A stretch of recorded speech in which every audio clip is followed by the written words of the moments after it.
le di un planchazo, ¿verdad?, a mi suegra. Bueno, en fin, ¿verdad?, todo lo que hagamos.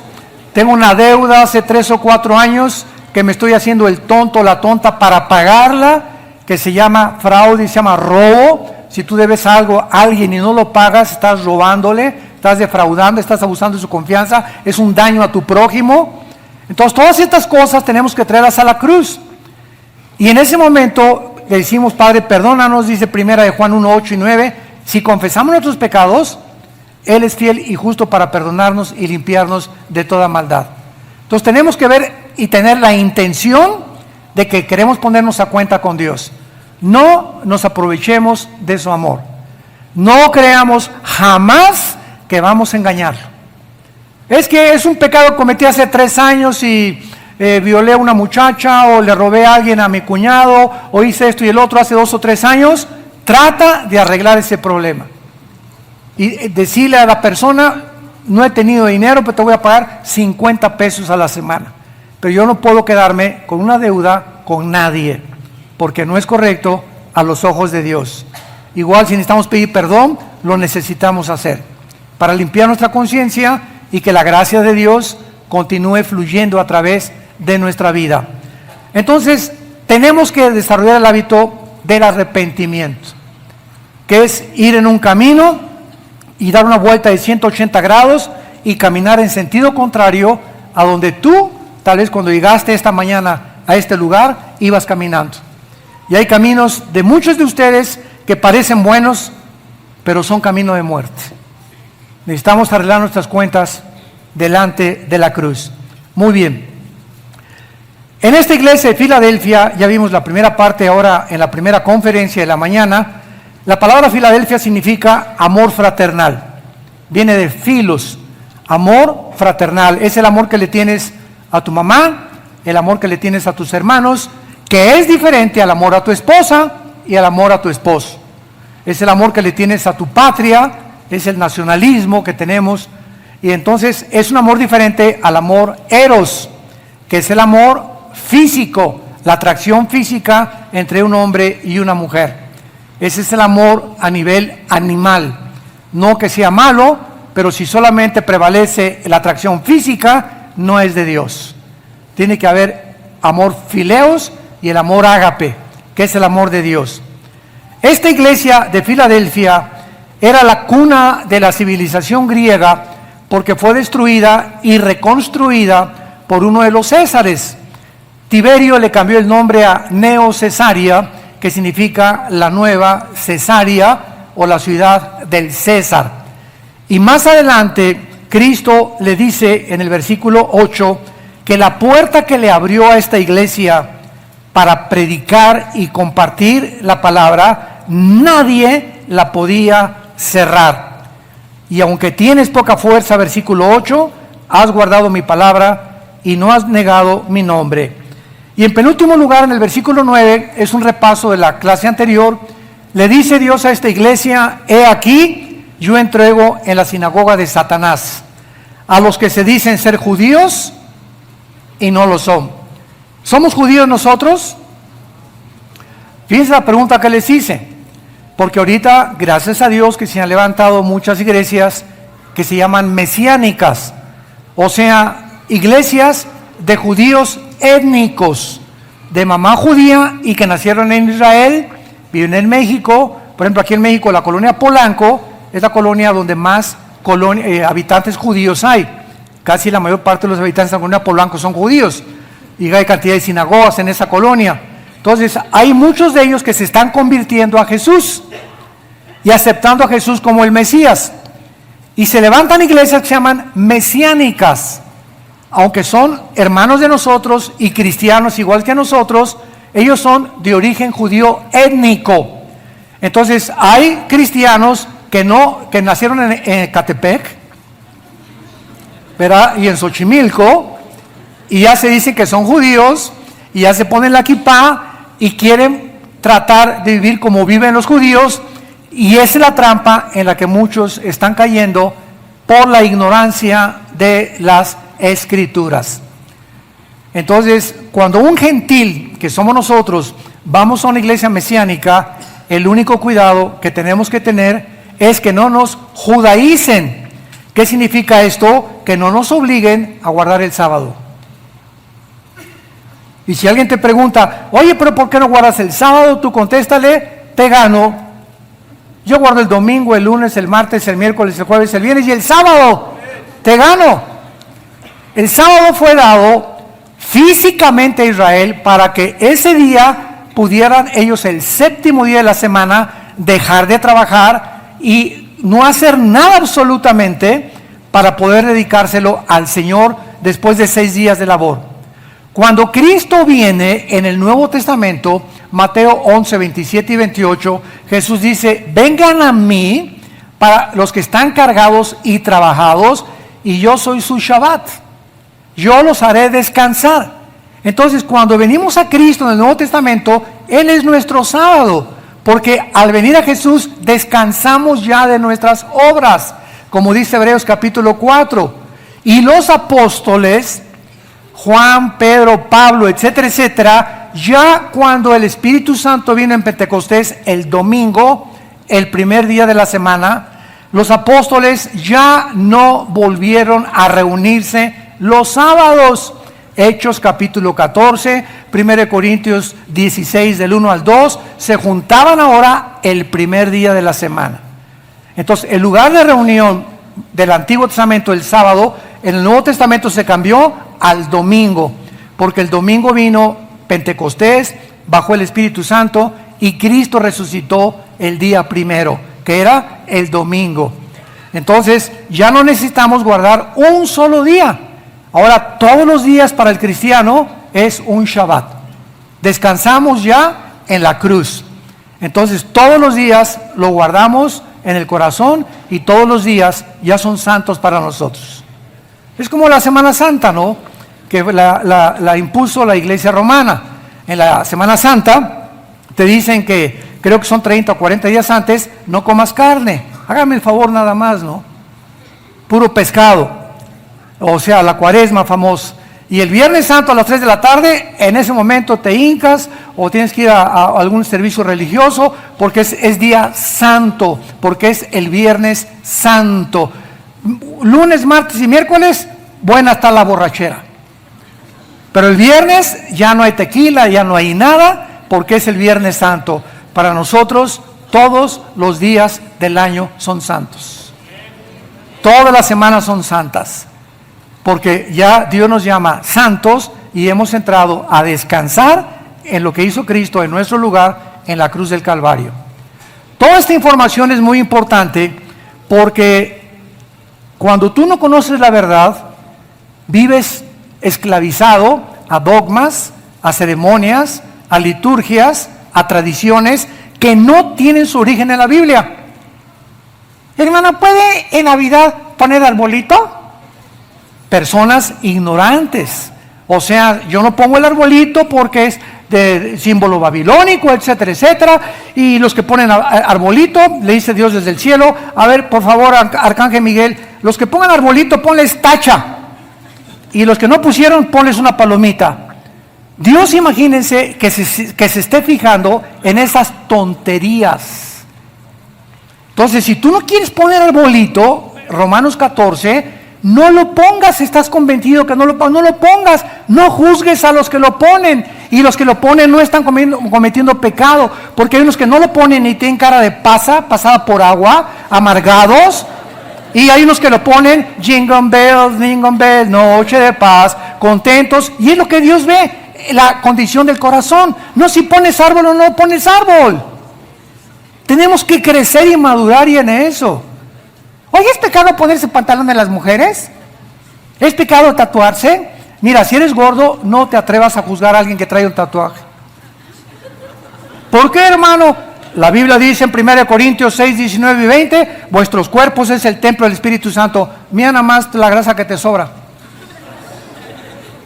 ¿Quién peca más? ¿El que se puso un dibujo en el cuerpo o el que se aprovecha de los alimentos?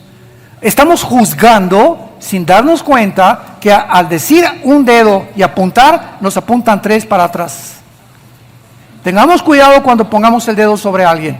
Él puso arbolito de Navidad. Mira la hermana los pantalones que trae. Y mira tu Navidad de ser. Y el tatuaje que tiene esa persona. Y no estamos analizando primero nuestra condición delante de Dios.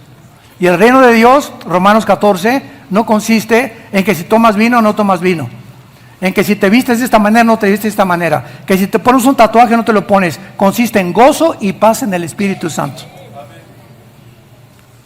Dios ve si en tu corazón estás en paz con Él, estás en paz con tu prójimo, estás contento con vivir, estás gozoso de todos los días, estás agradecido con Él y deja a todos los demás. No juzgues. Eso es lo que Dios ve. No si pones árbol o no pones árbol, si te vistes así no te pones así, si te pones cola de caballo no te pones cola de caballo. Por el amor de Dios, tenemos que crecer, santos de Dios. Ya tiene la iglesia que madurar y entender qué es el cristianismo verdadero. Bueno, vamos pues ahora al versículo 10, que es donde nos vamos a concentrar y que es muy interesante y bastante profundo, porque nos va a revelar e iluminar verdades escondidas tanto en el Antiguo como en el Nuevo Testamento. Dios le dice y le promete a la iglesia de Filadelfia, Apocalipsis 3:10: por cuanto has guardado la palabra de mi paciencia, yo también te guardaré de la hora de la prueba, que ha de venir sobre el mundo entero, para probar a los que moran sobre la tierra. Esta hora de la prueba se encuentra en toda la Biblia, porque ha habido en toda la Biblia, ¿verdad?, el diluvio, Sodoma y Gomorra, tribulaciones, guerras, etcétera, etcétera, donde el pueblo de Dios ha atravesado muchas pruebas y circunstancias. Pero esta hora de la prueba que ha de venir, Cristo la definió en Mateo 24 como una tribulación como nunca antes en toda la historia desde Adán y Eva había sucedido en el mundo. De un periodo de tiempo muy especial que está reservado no para la iglesia, que se llama en la Biblia de dos maneras: la semana 70 de Daniel, Daniel 9, 24 al 27, o la tribulación y la gran tribulación. En esta área hay mucho debate escatológico entre unos que son pre-tribulacionistas, post-tribulacionistas o mid-tribulacionistas. ¿Qué quiero decir? Muchos hermanos nuestros creen que Cristo viene, el rapto, antes de la tribulación, lo cual yo lo creo así también y creo que estamos en la posición correcta y lo voy a demostrar. Otros creen que es a la mitad, los mid-tribulacionistas, y otros creen que la segunda venida y el rapto es el mismo evento. Yo, antes de que pudiera ya afirmarme completamente en que la iglesia no va a atravesar la tribulación, creía que era a la mitad, porque me enseñaron, Cristo viene para librarnos de la ira. Romanos 5, 1 Tesalonicenses 1:9, 1 Tesalonicenses capítulo 5, versículo 3 y 4. Entonces, cuando comencé a analizar, yo dije, no, es que nos va a rescatar de la ira. Los primeros 3 años y medio son para que el anticristo, a través de la propaganda que el falso profeta o el líder religioso lo va a impulsar en el mundo, y va a hacer creer al mundo, el falso profeta, que el anticristo es el Mesías esperado, el que va a resolver los problemas y el que va a obligar que la gente se marque con el 666. Son los primeros 3 años de la tribulación. Pero a la mitad de la tribulación comienza la gran tribulación. Entonces yo creía que a la mitad Cristo vendría en el rapto, pero nunca creí que la segunda venida y el rapto eran lo mismo, porque es imposible sostenerlo teológicamente. Muy bien, veamos nosotros algunos ejemplos. En toda la Biblia, cuando Dios ha castigado al mundo con plagas enormes, donde ha habido cataclismos tremendos, Dios siempre ha apartado a sus santos, a los cristianos, de los juicios que Él ha mandado en el mundo. El primero, el diluvio universal. Génesis 18. Abraham, ven para acá. Te voy a comunicar una verdad, porque Dios no hace nada sin darlo a conocer a sus profetas. Te voy a conocer, Abraham, que voy a destruir el mundo, Sodoma y Gomorra, perdón. pero primero con Noé. Voy a destruir todo un diluvio universal y no va a haber nada que se salve más que tú, tu esposa, tus 3 hijos y tus 3 nueras. 8 personas fueron salvadas del diluvio universal. Viene después los Sodoma y Gomorra, Apocalipsis, Génesis 19 y 18. Abraham, ven para acá. Quiero decirte que tú eres un profeta y yo sé que tú estás orando por tu familia, dando buen testimonio a tu familia. Voy a destruir Sodoma y Gomorra. Ve y busca justos para no condenar y que no mueran junto con los sodomitas. Todos conocemos la historia, Génesis 19, que Lot no encontró a nadie y pudo sacar a sus 2 hijas porque la esposa de Lot, cuando iba saliendo, se voltea. Dios les prohibió que voltearan y se convirtió en estatua de sal.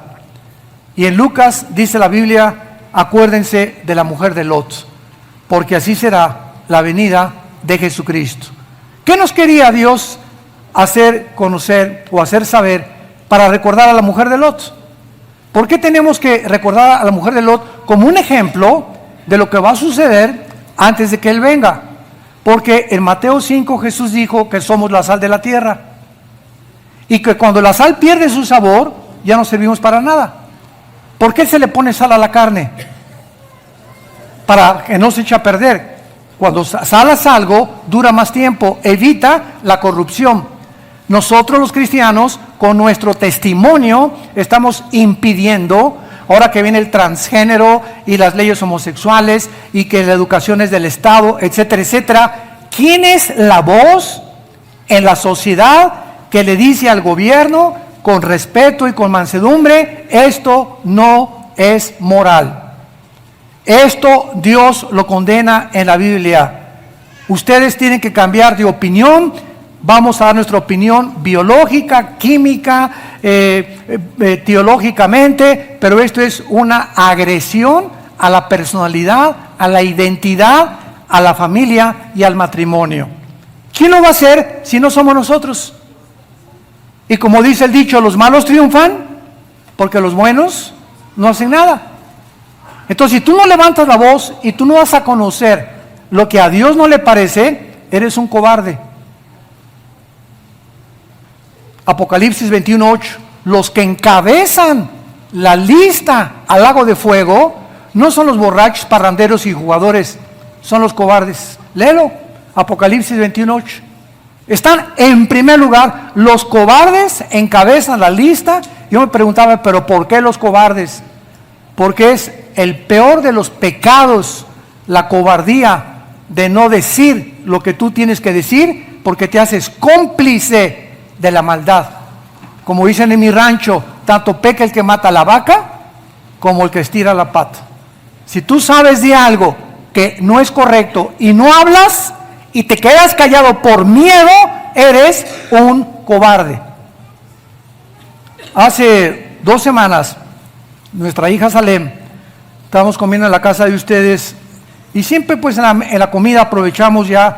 Lo primero que les digo es, los iPhones, démelos, y aquí al refrigerador. En la comida no hay nada de iPhone, nada. Aquí vamos a mantener la conversación familiar.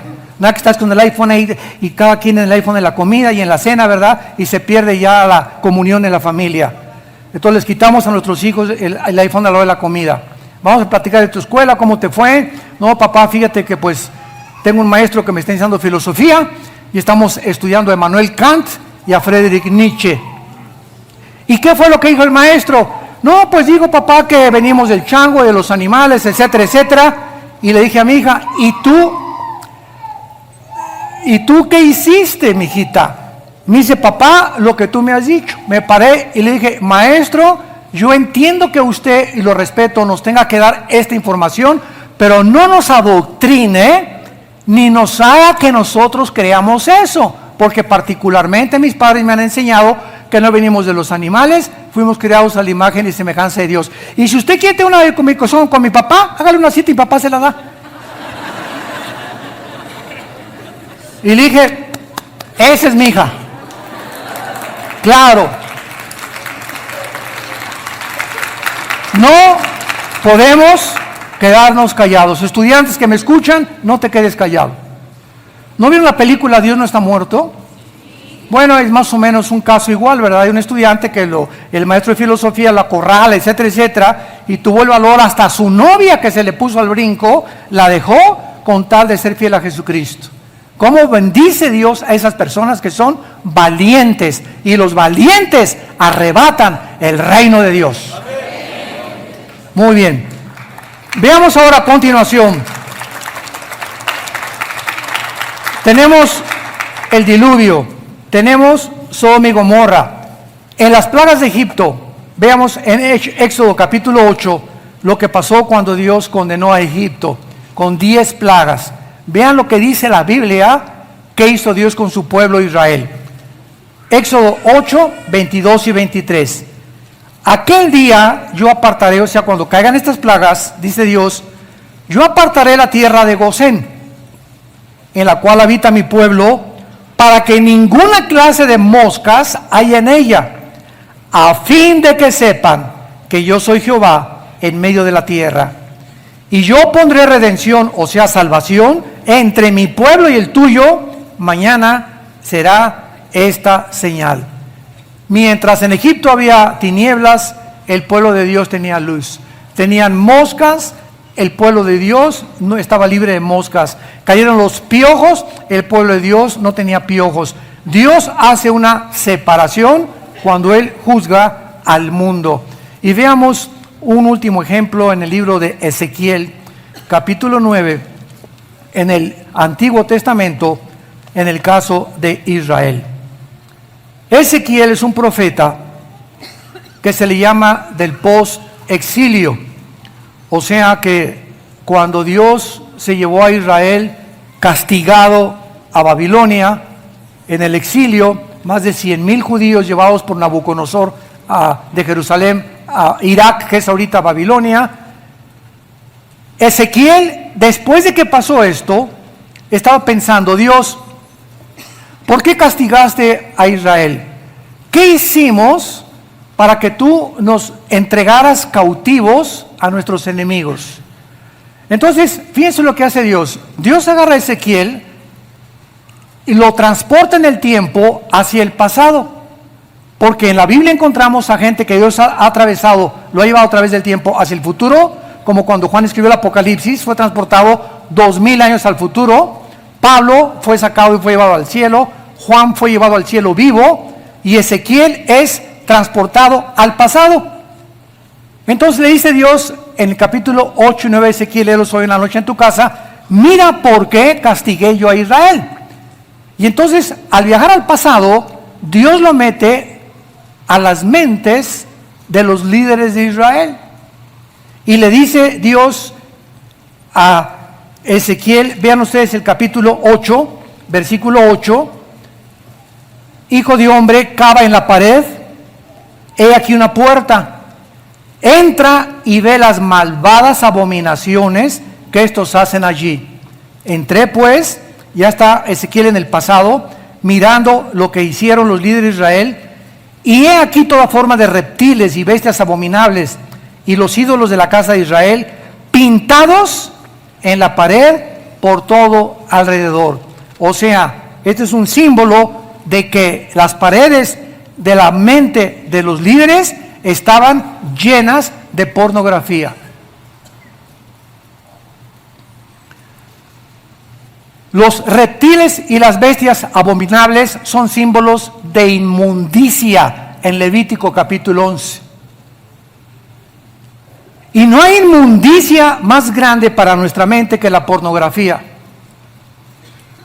Y cuando tú ves pornografía, estás pintando, retratando, esas imágenes se quedan grabadas, impresas profundamente en tu mente o en mi mente. Y esas imágenes tardan muchas semanas o meses en ser borradas.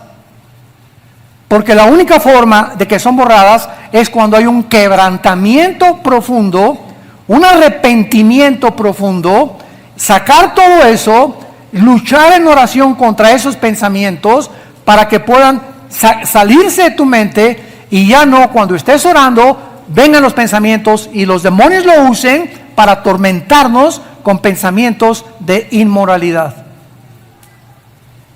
Y ya no podrás ver a una mujer con ojos de santidad y de decencia, las verás para desvestirlas del cabello a los pies. Y así hay hombres, no pueden ver a una mujer con ojos sanos, las tienen que, ahora sí que, ¿verdad?, sensoriar y las retratan y las filman, y lo único que están imaginando es pura porquería. Entonces, esto Dios lo castiga, como ustedes no se imaginan, porque la pornografía mina y desintegra el carácter.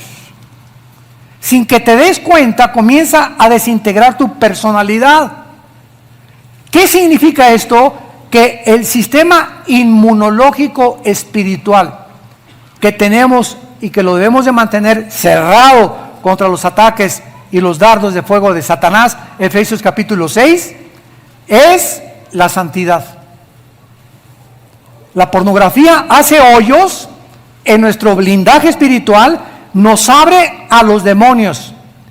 Y cuando los demonios tienen acceso a tu vida o a mi vida, comienzan a ensuciar nuestras mentes, ya te borran la dirección que Dios tenía para tu vida, comienzas a tomar decisiones equivocadas, comienzas a comprar cosas equivocadas, comienzas a ya no prosperar, tú ya no puedes tener paz, tienes amargura, tienes vergüenza, tienes culpa, tienes odio, tienes rencor. Tu estado emocional, sentimental, comienza a ser alterado sin que te des cuenta, hasta que dentro de 1 año o 2 años eres una persona que ya estás completamente controlada por demonios. Hace algún tiempo hubo un asesino en Estados Unidos, en la Florida, llamado Ted, con T de tío, Ed Enrique de Daniel, Ted Bundy, con B grande y con Y al final, Ted Bundy, velo en internet. Este muchacho era un muchacho de 30 a 32 años, con profesionista, muy bien parecido. No tenía cara así de malo o de maligno. Muy bien parecido el muchacho, abogado, próspero, tenía su carro, etcétera, etcétera. Mató 19 muchachas. Total que lo condenaron a la cama de gases en Florida, porque en Florida hay pena de muerte.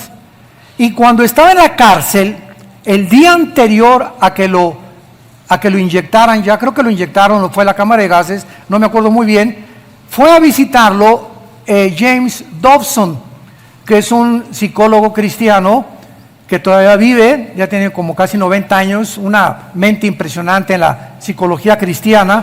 Lo fue a visitar a la cárcel para guiarlo a Cristo, y además porque en Estados Unidos permiten a los pastores, a los condenados a muerte, darles la oportunidad de reconciliarse con Dios, aunque los mismos carceleros muchos ni creen en Dios, ¿no? Entonces Ted Bundy James Dobson le pregunta a este hombre, ¿cómo comenzó en tu vida cuando tú puedes tener las mujeres que quieras? Hombre, es bien parecido. ¿Por qué las tenías que matar? ¿Cómo comenzó esa obsesión que se convirtió en una adicción después? Y él lo dijo, con la pornografía. Cuando tenía 13 años caí en la pornografía.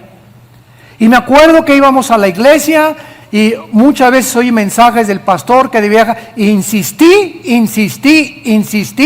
y llegó un momento en que yo veía una mujer, y se lo dijo al doctor Dobson, yo no era yo, era una fuerza extraña que me cegaba completamente, y decía, yo esa mujer la tengo que tener, y como no la podía tener así, la tenía que matar a cuchilladas.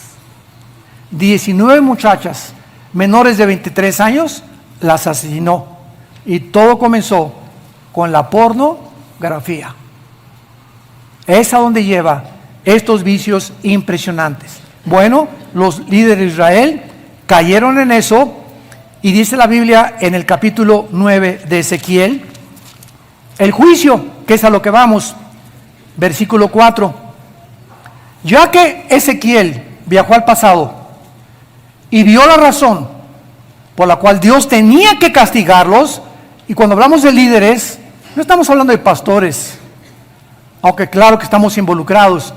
Todos los varones somos en nuestra casa los líderes.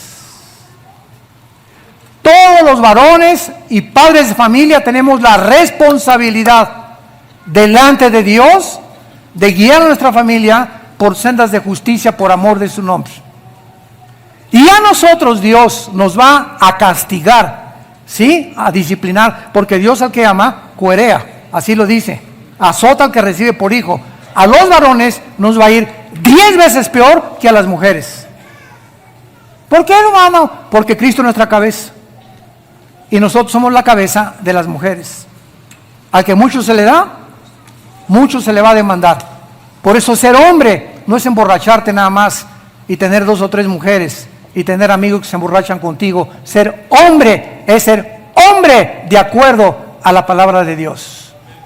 Íntegro con tu esposa, íntegro con tus hijos. Eso es el valiente. Los cobardes huyen de esa responsabilidad y se refugian con sus amigos de parranda. Le dice Dios, versículo 4, capítulo 9 de Ezequiel: pasa por el medio de la ciudad, pon en medio de Jerusalén y ponles una señal en la frente a los hombres que gimen y que claman a causa de todas las abominaciones que se hacen en medio de ella. Y a los otros dijo, oyéndolo yo: pasen por la ciudad en pos de él y maten. ¿Qué día es tan feo? Y tan falta de misericordia. Ahorita vas a escuchar por qué Dios hace esto. Maten.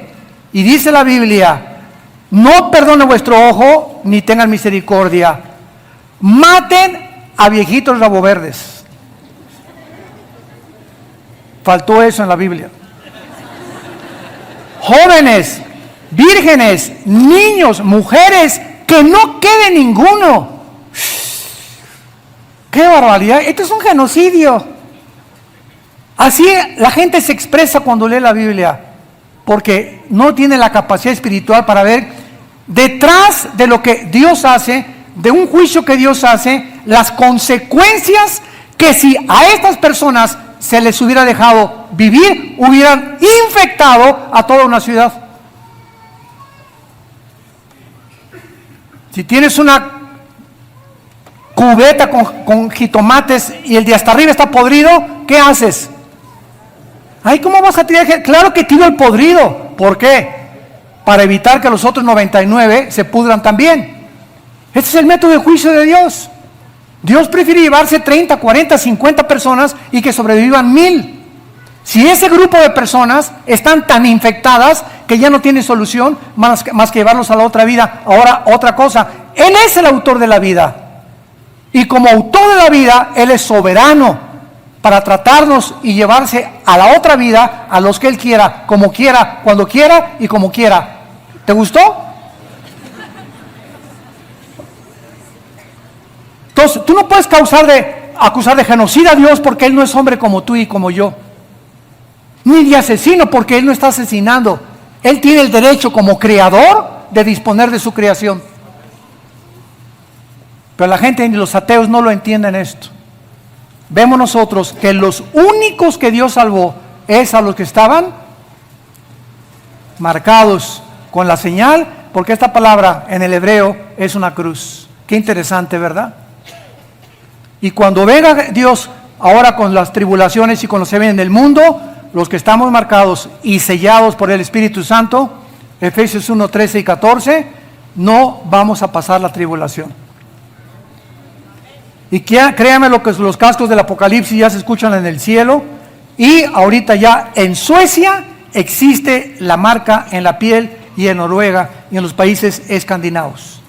Ahí está un video circulando ahorita por todas las redes que es viral, cómo se están metiendo ya el chip para poder comprar, vender, aunque no es el del anticristo, es el terreno que está preparando cuando el anticristo surja. La tecnología ya existe en nuestro mundo actual. Lo que hace 2000 años la Biblia profetizó, que la economía sería controlada por un hombre llamado el anticristo, cuando ni los chips ni las computadoras existían.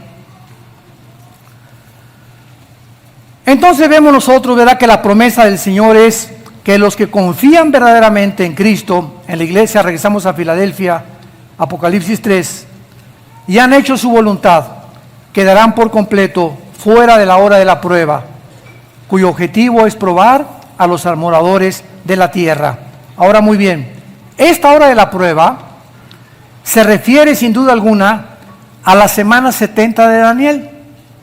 Y ya con eso despejamos todas las incógnitas y todas las dudas de cuándo será la tribulación.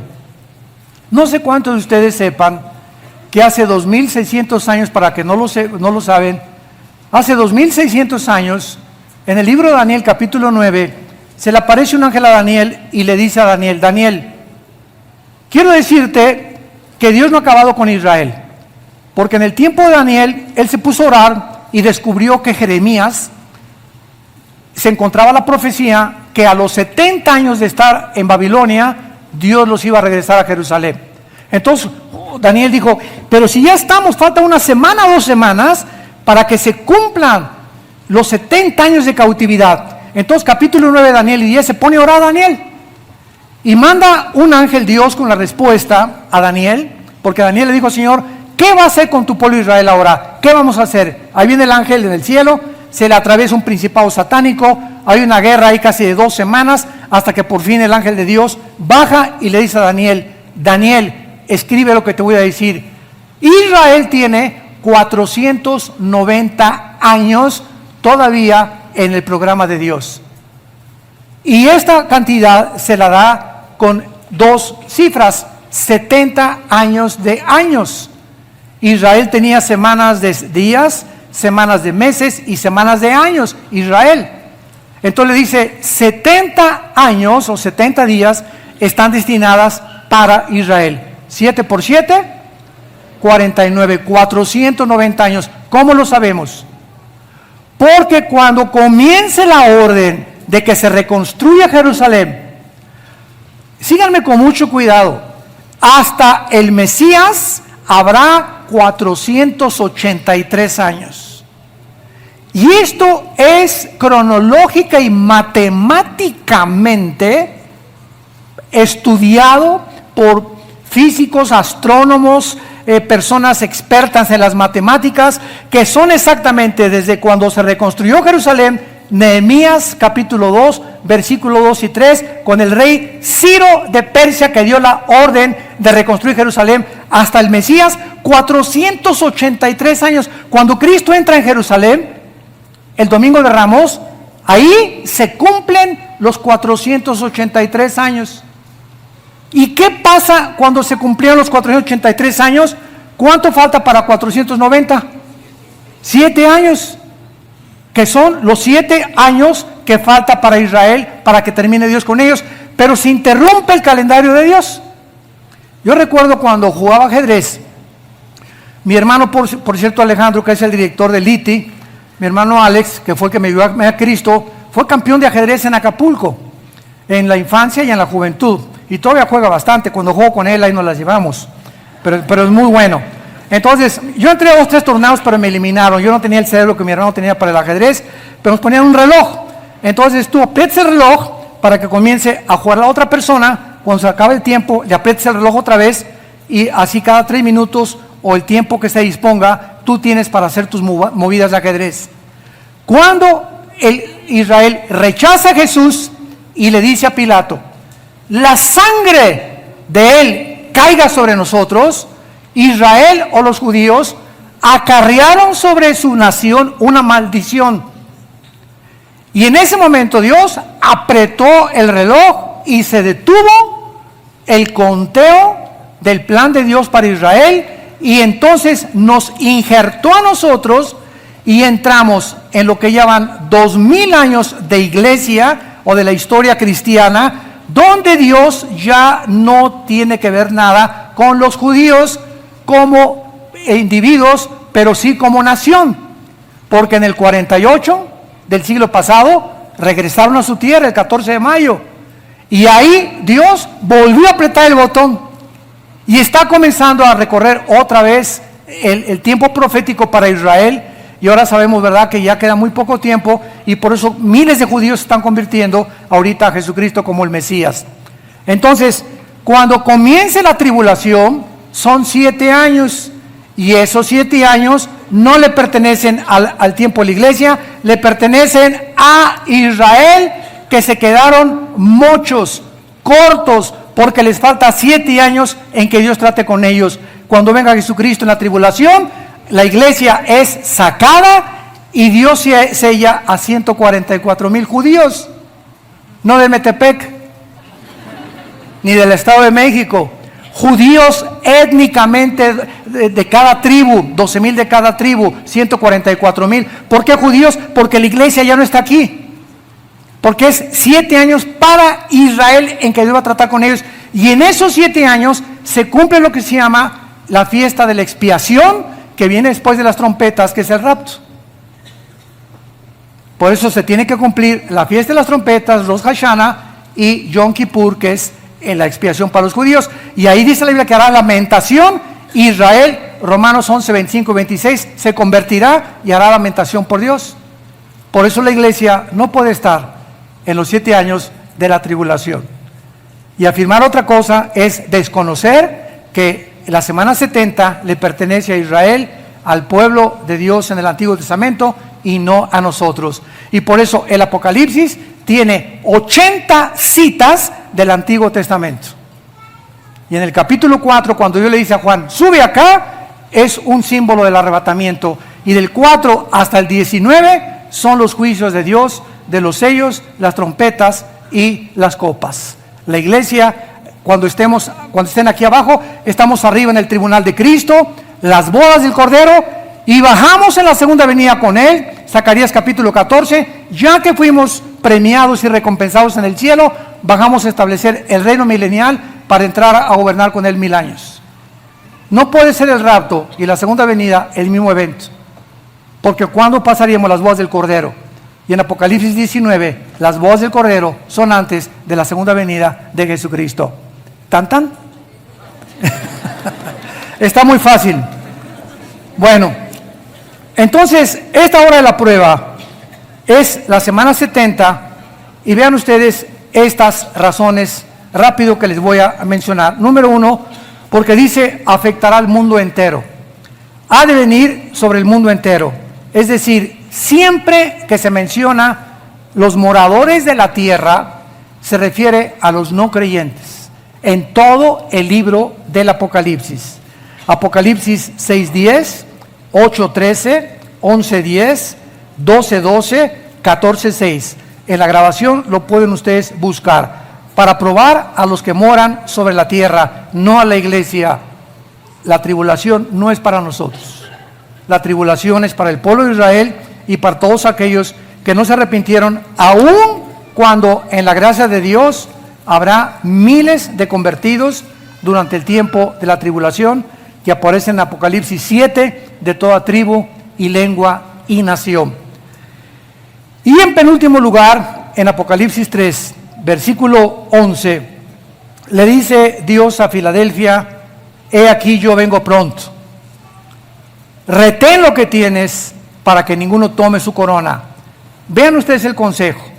He aquí yo vengo pronto.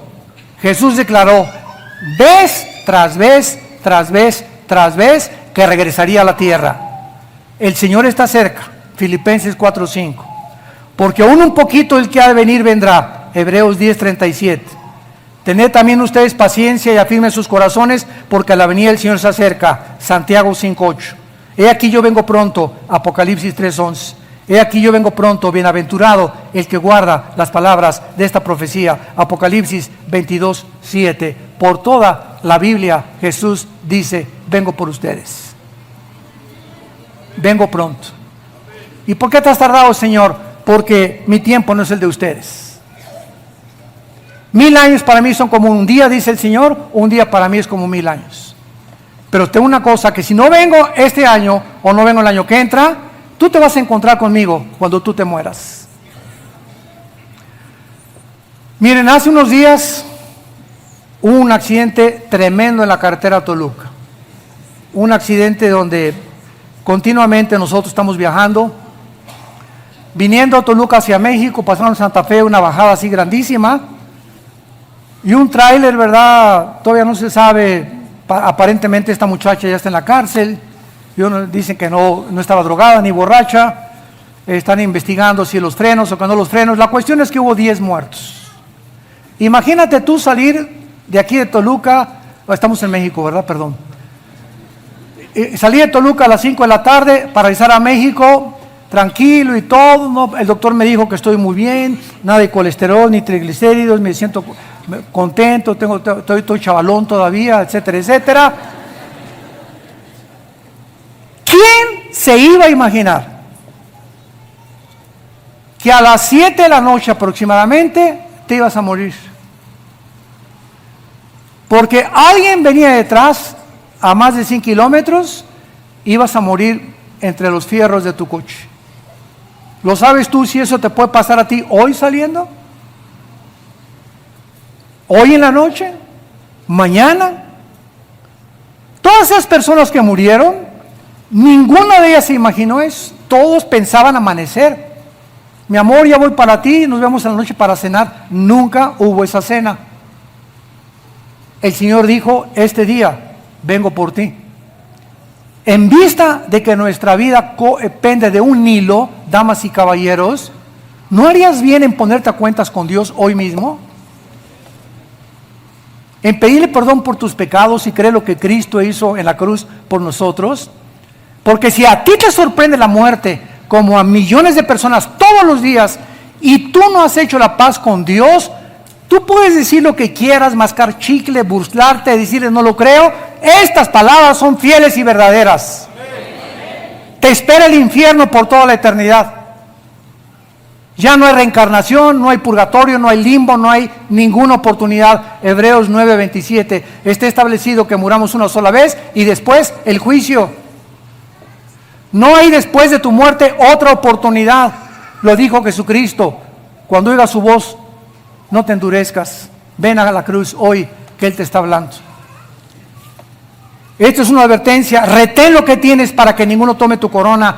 Esto es un hecho peligrosísimo para terminar. Dios nos advierte que podemos perder a los que somos salvos, a los cristianos, nuestras recompensas. Personajes bíblicos, escúchenme esto, que perdieron el derecho de ocupar el lugar que Dios les había asignado, fueron Jacob. Pasó a ocupar el lugar del primogénito Esaú. Rubén, por acostarse con su madrastra, fue reemplazado por Judá. Saúl, por desobediente, desplazado por David. Judas, reemplazado por Matías. Y los judíos reemplazados temporalmente por nosotros, la iglesia de Cristo. No es como comienzas, sino como terminas, lo que vale delante de Dios. ¿Cuántos cristianos 10 años iban a la iglesia y todo, algo les pasó a la mitad de su vida, que se apartaron del Señor, apostataron? Y tal vez muchos eran salvos, otros no. Pero los que son, Dios o se los lleva a casa antes de tiempo, o si no se los lleva, es porque nunca fueron salvados. Les ha pasado lo que al vómito que tiene el perro. Segunda de Pedro 2:24. El perro cuando vomita se come el vómito, y la puerca, oink, oink, oink, oink, oink, sacas al cuche o al puerco o como al marrano, como le llamen, lo metes al lodo y le echas Chanel, le echas champú y le pones un monito rojo y échale un poquito oink, oink, oink, oink, oink, oink, oink, oink, y regresa otra vez a revolcarse en el lodo. ¿Por qué? ¿Por qué el puerco regresa a revolcarse en el lodo? ¿Y por qué el perro no puede dejar de comerse lo que vomita? Porque es perro y porque es puerco. Para que el perro deje de hacer lo que hace, se le tiene que cambiar su naturaleza. Tiene que dejar de ser perro. Y el puerco es su naturaleza, el lodo. Entonces, para que el puerco ya no viva en el lodo, se le tiene que cambiar su naturaleza. Y este ejemplo usa Pedro para demostrar que en su segunda carta, en el capítulo 2, todos los apóstoles que él mencionó, que más les valió no haber escuchado el mensaje de la salvación, sino que habiéndolo oído se alejaron, no eran salvos, regresaron a su vómito y al lado de donde Dios los quería sacar. ¿Perteneces tú a esa clase de persona? Solo tú lo sabes.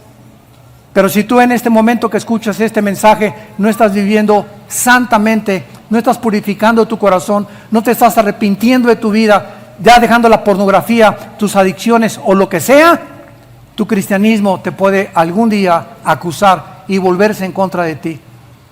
Y si no lo haces, te convertirás en enemigo de la cruz.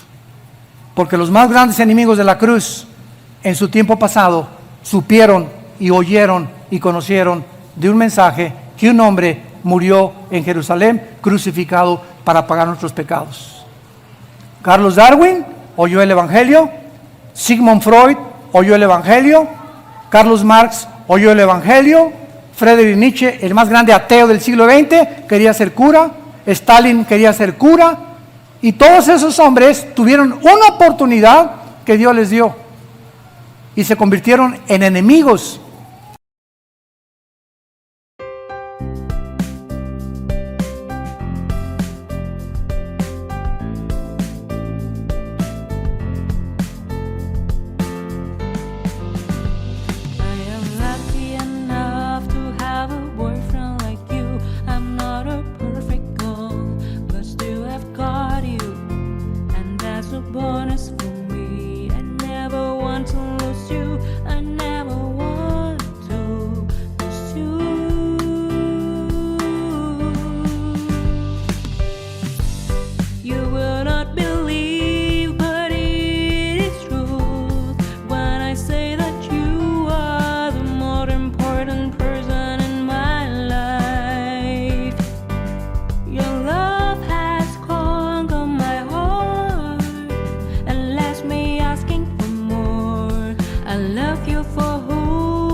you are doing hard work to make things possible.